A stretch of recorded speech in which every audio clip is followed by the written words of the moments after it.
نہیں یہ گر جائے گی. اگر مجھے پوچھے تو یہ حکومت گرانا کوئی ایشو نہیں ہے, اور گر بھی جائے گی. آپ دیکھیں گے کہ یہ تو تسلسل چل رہا ہے. اگر آپ نے مجھ سے پوچھا تو اس کا جواب یہ ہے کہ ہاں میں ہیں, وہ گرانا چاہیں گرا دیں گے. اور بلوچستان ایک سگنل ہے آپ کے اسی کوشچن کے جواب میں ادھر آ رہے ہیں. یہ گر جائے گی, حکومت قائم نہیں رہے گی. ٹھیک ہے, لیکن سر یہ پھر باتیں کرتے ہیں نا جمہوریت کی بالادستی اور گریٹر پورا کا پورا سسٹم کو پاک کرنے کا ایجنڈا. اگر یہ ایسی بات کرتے ہیں کہ ہم گرائیں گے, پھر کس طرح سے جسٹیفائی کرتے ہیں اپنا گریٹر ایجنڈا؟ ایک چھوٹی سی بریک لینی ہے جی, اس کے بعد آ کے ذرا یہ سوال پوچھتے اپنے اینالسٹ سے.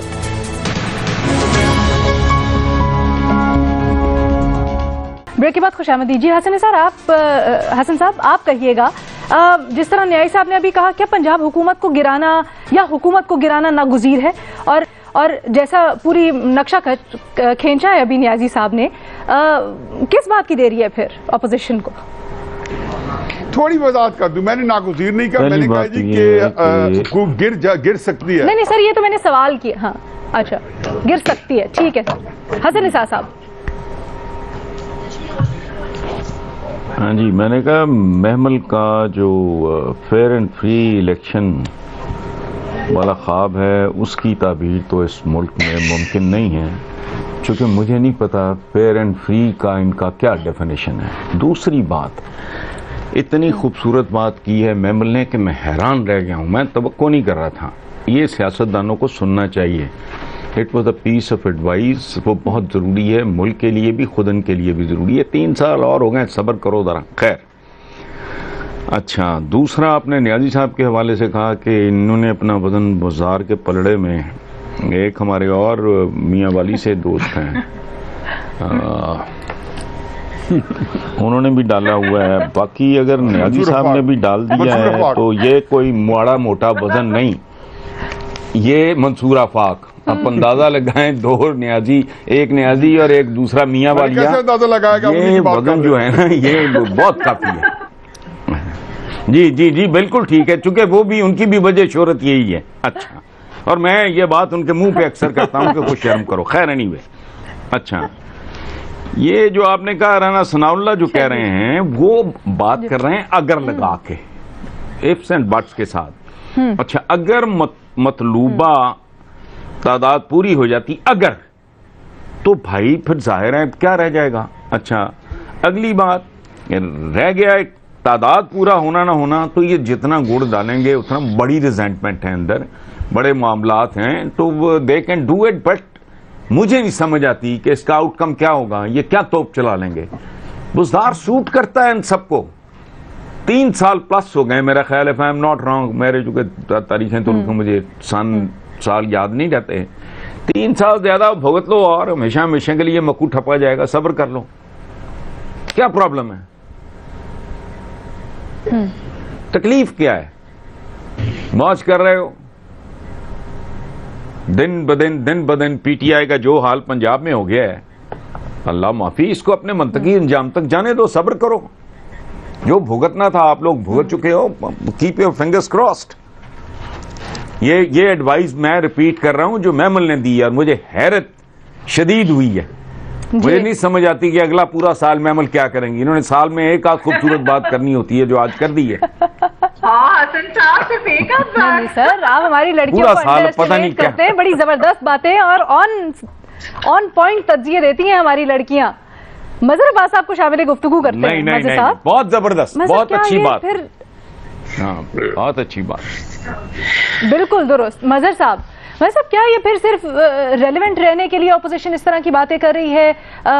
اگر جس طرح سے ابھی نیائی صاحب نے بھی ہمیں بلکہ خبر دی, نقشہ کھینچا پورا کا پورا, نہیں ہے تو کریں. اور کیا وہ پھر درست ہوگا جس طرح سے یہ لوگ بیانات دے رہے ہیں؟ پھر گریٹر ان کا جو جمہوریت کی بالادستی کا ایجنڈا ہے, what does it mean for that? دیکھیے, ایک طرف تو لائل پور کا اتحاد بن گیا ہے, دوسری طرف نیازی اتحاد بن گیا ہے. مجھے کہاں بیچ میں آپ پھنسا رہی ہیں. ایک آدھ شریف آدمی بھی ہونا چاہیے اس اتحاد میں, ایک آدھ شریف آدمی بھی ہونا چاہیے. دیکھیے, بہت علینا, بہت سمپل سی چیز ہے. جو بنانے والے ہیں وہی گرائیں گے اور پھر وہی بنائیں گے. اب وہ کس کو لاتے ہیں, کس کو گراتے ہیں, یہی پاکستان کی پالیٹکس میں ہم دیکھتے آ رہے ہیں. تو جب گرانے والوں نے فیصلہ کیا کہ گرانا ہے تو گرا دیں گے، اور لیکن بنائیں گے بھی پھر وہی بنائیں گے. اور یہ آپ پوری پاکستان کی پولیٹیکل ہسٹری اٹھا کے دیکھ لیں تو مجھے نہیں لگتا کہ یہ نیائی صاحب کہہ رہے ہیں نا، ایک تو وہ بلوچستان سے جوڑتے ہیں، پھر وہ کہتے ہیں کہ بلوچستان میں بھی ساتھ نہیں دے رہی. ہاں دیکھیے یہ بات یاد رکھیں کہ عمران خان اور کوئی یو ٹرن لیتے ہوں نہ لیتے ہوں، یہ عمران خان نے جو بات کی تھی نا، یہ بڑی باریک بات تھی کہ میں اور بزدار ساتھ آئے ہیں اور ساتھ جائیں گے. بس آپ اس میں جو بھی آگے ہوگا وہ ایسے ہی ہوگا، اور ورنہ یہ 2000 جب بھی نیکسٹ الیکشن ہوں گے یہ چینج اسی وقت. We will live together, we will die together. ہاں دیکھیے بہت سمپل سی چیز ہے کہ اگر نمبر گیمز میں چلے جائیں، نمبر گیمز میں کبھی بھی جب تک اس میں رول دیکھیں، پیپلز پارٹی کا تو صرف ایک بیک اپ ہے نا. پیپلز پارٹی کی فرنچائز اس وقت پنجاب میں پی ایم ایل کیو ہے، کیونکہ پیپلز پارٹی کی اپنی کوئی پنجاب اسمبلی میں کیا ہے اسٹرینتھ. پیپلز پارٹی کیا کر سکتی ہے پنجاب اسمبلی میں؟ بٹ جو لاسٹ میٹنگ چودھری پرویز الہی اور آصف زرداری صاحب کی ہوئی تھی، انہوں نے کہا جی انہوں نے پورا اپنا وہ جو سپورٹ ہے وہ چودھری صاحب کو ڈال دیا. اب چودھری صاحب کب فیصلہ کرتے ہیں، کہاں فیصلہ کرتے ہیں اور کس کے کہنے پر فیصلہ کرتے ہیں، جب وہ فیصلہ ہو جائے گا، جب چودھریز جو ہے پی ایم ایل کیو کوئی فیصلہ کر لے گی، تو اس کا مطلب ہے یہ فیصلہ پی ایم ایل کیو کا نہیں، جن کا فیصلہ ہے وہ وہی ہیں جو لاتے ہیں، جو گراتے ہیں اور جو بناتے ہیں. لہذا ابھی کچھ کہہ نہیں سکتے. سر یہ بتا دیں بلوچستان، اچھا لیکن فی الحال لگ نہیں، بلوچستان والی ڈیولپمنٹ پہ تھوڑا سا فیصلے کی گھڑی آن پڑی ہے مدر صاحب، فیصلے کی گھڑی آن پہنچی ہے. اچھا بس وہ سر گھڑی جو ہے نا وہ پھر مدر صاحب نے کہا فیصلے کا وقت، تو میں نے کہا گھڑی آن پہنچی ہے. چلیں سر آپ کل کی تبدیلی کی وجہ سے کہہ رہے ہیں یہ بات. نہیں میں مطلب کہ ظاہر کل کی نہیں، میں ایک ذائقہ. ہاں لیکن دیکھیے بلوچستان کی ڈیولپمنٹ بڑی انٹرسٹنگ ڈیولپمنٹ ہے. بلوچستان کے اندر جو چیزیں ہوئی ہیں وہ چیزیں ویسے نہیں تھیں جیسی ہوئی ہیں، اور پہلی مرتبہ جو ہے وہ ریزسٹنس ملی ہے اس سوچ کو کہ جی جب آپ اسلام آباد سے فیصلے کرتے ہیں، جب آپ اسلام آباد میں وہ کرتے ہیں، اسی لیے وہاں پرابلمز آ رہی ہیں. اور مجھے نہیں لگتا کہ بلوچستان میں اب کوئی نئی حکومت جو آئے گی وہ اسٹیبل گورنمنٹ ہوگی، وہاں پھر یہی پرابلم چلتی رہیں گی، کیونکہ انٹرسٹ یہ نہیں تھا کہ جی کوئی اصولی سیاست ہو رہی ہے. وہاں اصولی سیاست نہیں، وہاں وصولی سیاست ہوتی ہے. اور ویسے تو جنرلی وصولی سیاست ہوتی ہے، لیکن بلوچستان کا انفارچونیٹلی بڑی بدقسمتی ہے بلوچستان کی کہ بلوچستان میں اسی طرح کی سیاست ہوتی رہی ہے. جام کمال صاحب بھی اسی سیاست کا حصہ رہے ہیں، اور اب قدوس بزنجو صاحب آئے ہیں. ابھی آگے چل کے آپ کو چند ماہ میں میرا خیال ہے پتہ چل جائے گا. تو بلوچستان میں ہو سکتا ہے کہ 2023 تک کوئی اور تبدیلی بھی آ جائے. مزہ ایک کمنٹ لے لیں کہ بلوچستان کی جو تبدیلی ہے نا، دیکھیں بلوچستان کے اندر میں بھی جاتا رہا ہوں اور قریب سے دیکھتا رہا ہوں. بلوچستان کے اندر ایک ایم پی ایم این اے بنتا ہے، سینیٹر بنتا ہے، تو بڑی مشکل سے اگر اس کے پاس 2 بیساکھیاں نہ ہوں تو نہیں بن سکتا. حکومت تو بنتی بیساکھیوں پہ ہے، اور پچھلے جتنے 4-5 جو رجیمز رہے ہیں وہ تو بیساکھیاں جیسے نکالتے ہیں آپ تو وہ حکومت گر پڑتی ہے. اگر نہ نکالیں تو کوئی مائی کا لال وہاں حکومت نہیں گروا سکتا. بلوچستان کی جو اجزائی ترکیبی ہیں، چنانچہ یہ آپ صحیح کہہ رہے ہیں کہ اگلی آنے والی حکومت کے بھی ہو سکتے مستقل بیساکھیاں نہ ملیں، لیکن جو بھی بیساکھیاں ہیں ان سے واپس لے لی گئی ہیں جام کمال صاحب سے، اور جس کو دی جائیں گی وہی حکومت بنا لے گا. یہ بلوچستان کی مختصر ترین کہانی ہے. وہی تقریباً فارمولہ پنجاب میں اور مرکز میں بھی اس کا ایک حصہ کار فرما تھا، اور اسی میں ہی جس کو کہنا چاہیے کہ ایک خامی آ گئی ہے یا کمی پیشی آ گئی ہے. بس تو اللہ خیر کرے. نہیں صاحب ذرا تھوڑا سا یہ عرض کیجیے، اچھا نہیں صاحب تھوڑا سا یہ عرض کیجیے گا، جب آپ کہتے ہیں فیصلے کی گھڑی آن پہنچی ہے، ذرا اس کے پیچھے میں تو فرماؤں گا، میں تو فرماؤں گا، میں عرض نہیں کیا کرتا ہوں. بس صاحب نے کہا میں عرض نہیں کرتا ہوں، میں فرماتا ہوں. سر فرمائیے. فرمائیے سر، فرمائیے، پوچھیے، کہہ رہے کہ عرض کریں. یہ کون سے میں تو فیصلے عرض کی کر گھڑی، کرنے کیا ہوتی تو میں فیصلہ عمران ہوگا، خان کب کے شو ساتھ ڈاؤن عرض کر ہوگا؟ کے اسے آنا ہو جاتا. میں عرضی نویس نہیں ہوں. حسن صاحب ان کو یہ تو بتا دیں حضور، آپ کی بڑی خدمت کی ہے میں نے، کہ میں عرضی نویس نہیں ہوں، میں عرض نہیں کرتا. یہ نیازی ہیں، فدوی نہیں ہیں.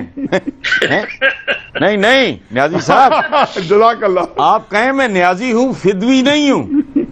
حفیظ اللہ فدوی نہ بھی سمجھیں. نہیں ہوں، کیا عرض کروں. ٹھیک ہے جی، آپ فرمائیں نیازی صاحب نے بڑی آپ کوشش پوچھیں کی ہے. کون سے؟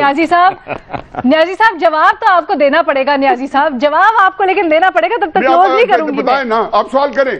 جی علینا سوال کریں. نیازی صاحب یہ فیصلے کی گھڑی سے متعلق ہمیں تھوڑا سا بتائیں نا نیازی صاحب. علینا یہ تو میرا خیال ہے کہ پاکستان میں جو طفل مکتب ہے نا سیاست کے، جو چھوٹی ابجد جانتے ہیں، وہ ساری سامنے بساک ہے. جو کل پرسوں سے جو کل معاہدہ ہوا ہے، پھر جو تصویریں سامنے لائی گئی ہیں، یہ دیکھیں پاکستان جو ہے اب وہاں پہ ایک بالکل ایک فرق پاکستان دیکھیں گے. بہت سی چیزیں انڈو ہو رہی ہوں گی، بہت سی چیزیں ہو رہی ہوں گی، مطلب اس میں کوئی راکٹ سائنس ہے ہی نہیں. میرا خیال ہے آپ کسی بھی جو تھوڑا سا سیاست سے دلچسپی رکھتا ہے، ان کو واقعات کا تسلسل پتہ ہے. وہ کسنڈرا کراسنگ آ گئی ہے، ٹرین نے پٹری چینج کر کے بالکل رخ جو ہے نا مشرق سے مغرب کی طرف کر لیا ہے. اچھا، جو فدوی ہیں وہ نیازی ہو. تجزیہ کرتے ہوئے اوکے، جنرل حالات کا تجزیہ دیتے ہوئے جی نیازی صاحب نے کہہ رہے ہمارے تجزیہ کاروں کی آپ نے رائے سنی. اپنا فیڈ بیک سوشل میڈیا پر ہم سے شیئر کیجیے گا. اجازت دیجیے، اللہ حافظ.